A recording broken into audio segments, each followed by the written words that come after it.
My annual tour this year was a bit more of a challenge this time round due to the recurrence of an old back injury and a second incident of transient ischemia attack, or TIA, or mini stroke, or what I've renamed a brain fart. Now, I blame Terry McHugh, who haven't had too many strokes and who I have named Two-Stroke Terry. Well, I believe he's infected me. I believe that wee bastard infected me. But joking aside, my thingamajigs thankfully weren't as serious as Terry's. But after having the first one, I was advised by doctors that if I had any similar symptoms, I should immediately go to the A&E. And I had that happen on Wednesday the 19th of last month, when once again, I suddenly felt a sense of discombobulation.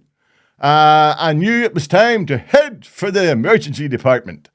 Now, I arrived and I was triaged immediately at about 6:30 in the afternoon. Little did I know then that when I took my seat back out in the waiting area, in the reception area, I'd still be there 19 hours. Do you hear me? 19 hours later.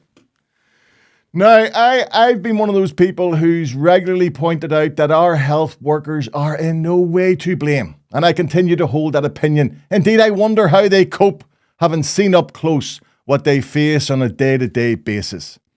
But somebody is to blame for the systemic rundown of our NHS, and I am convinced that a decision has been taken at the highest levels of government to kill the health service.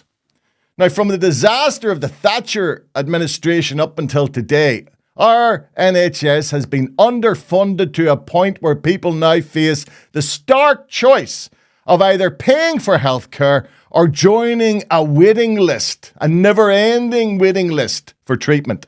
Now, as of today, as of this Sunday, there are 401,200 people in Northern Ireland waiting for a first outpatient appointment, with nearly 50% of those people having waited for more than a year. Now, the answer to this, if it ever comes, rests with Westminster, not with the Assembly. And as our influence is severely limited in that place, we must start to look at how we can best use the limited services and resources we have available. So I want to talk about what I saw during my time in an A&E. And I'm not going to mention which hospital I was in, as these problems aren't restricted to any particular hospital. They're right across the NHS.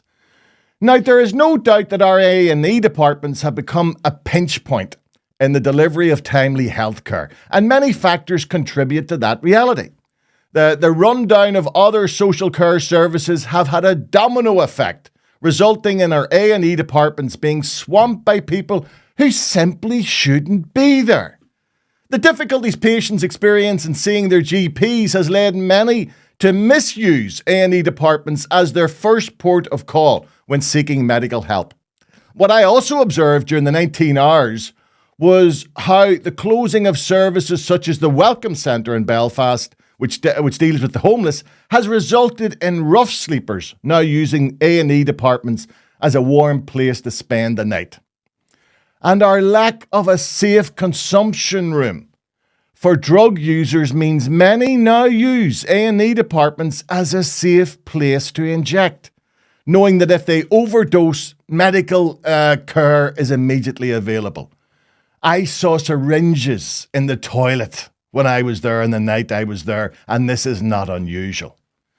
Indeed, on the night I was in A&E, I guess only around half the people in that waiting room had a legitimate reason to be there. Now, one solution could be more resources being spent on phlebotomy or blood testing. Why, you may ask? Well, we can't or should not deny anyone, I don't care, homeless or drug users, whoever, we cannot deny people the right to attend A&E, but we could quickly weed out those who don't have a legitimate illness if A&E departments had access to quicker blood testing. It took 10 hours for the results of my bloods to come back, and I learned this is not unusual, with 8 hours being the norm on most nights. This is now common knowledge. So those gaming the system know all they need do is go to A&E, have bloods taken for whatever illness they've made up, and they have a ticket to stay for the rest of the night. And this impacts on genuine patients who are left waiting for what could be life-saving treatment. So we need to invest in quicker blood testing. I don't know which phlebotomy unit is used at night. My guess would be the samples are sent to the RVH. And if that is the case, then there is a clear need to increase capacity for staff to test at that unit. I had to wait 14 hours from being first seen until another doctor saw me. I then had to go for a scan and faced another 5-hour wait for that scan to be signed off by a consultant. Now, my subsequent treatment has been brilliant. I've been seen in the hospital and I'm waiting for another scan. Now, one final observation from my long night involves the treatment of those who are unfortunate enough to have drug issues. I would suggest that only under the most extreme circumstances should individuals with drug problems be given prescriptions for barbiturates in our A&E departments. As a comic, I'm a professional people watcher. And during my 19-hour incarceration in the A&E department, I had the opportunity to observe a group of unfortunate young men with drug issues. And while I have no issue at all in recognizing that they too are sick and need help, their reasons for attending that unit were not to seek help, but rather to obtain drugs. I observed one particular individual who behaved like a hyena stalking a herd of wildebeest, only in his case, his prey were the overworked doctors doing their absolute best to treat very ill patients. He had what I believed was a well-rehearsed sob story about being mugged and robbed. I listened as he, with the skill of only an addict could do, desperate for a fix, harried and harassed the staff until he managed to get his prescription for Valium. I was sitting there and heard the discussion between him and the doctor. The addict asked, "Doctor, are you giving me Valium?" "Doctor, yes." He asked, "Are the 5s or 2s?" "Doctor, they're 2s." He says, "Well, how many are you giving me?" Doctor says, 2 twice a day. Now, I am in no way blaming that doctor. I was told only 2 doctors were on duty that night. So I understand why he made the decision to give the addict what he wanted just to get rid of him so he could return to treat his very ill patients. And to those who will argue, I don't know all the facts, I agree. But I do know what I saw. I witnessed an A&E department which teetered on the brink of chaos, with security having to physically move one disruptive person out of the unit while I sat there. Now, our new health minister, Mike Nesbitt, may already have done this. But if he hasn't, I'd suggest he spends a night in one of our A&E departments. He should talk to the patients, talk to the staff, and get a real feel for the pressures under which that staff are being forced to work.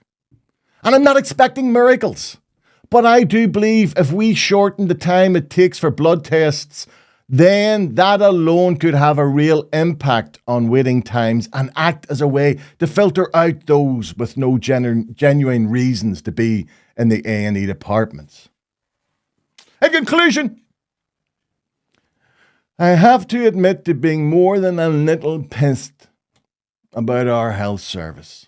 You see, I was born in 1961. I'm a member of Generation X. And mine will be the first generation who will have spent their whole lives playing the game straight, paying into the system via taxation and national insurance contributions, who'll receive nothing in return, as the health service we were promised has been allowed to wither and die just when we reach an age when we need it most.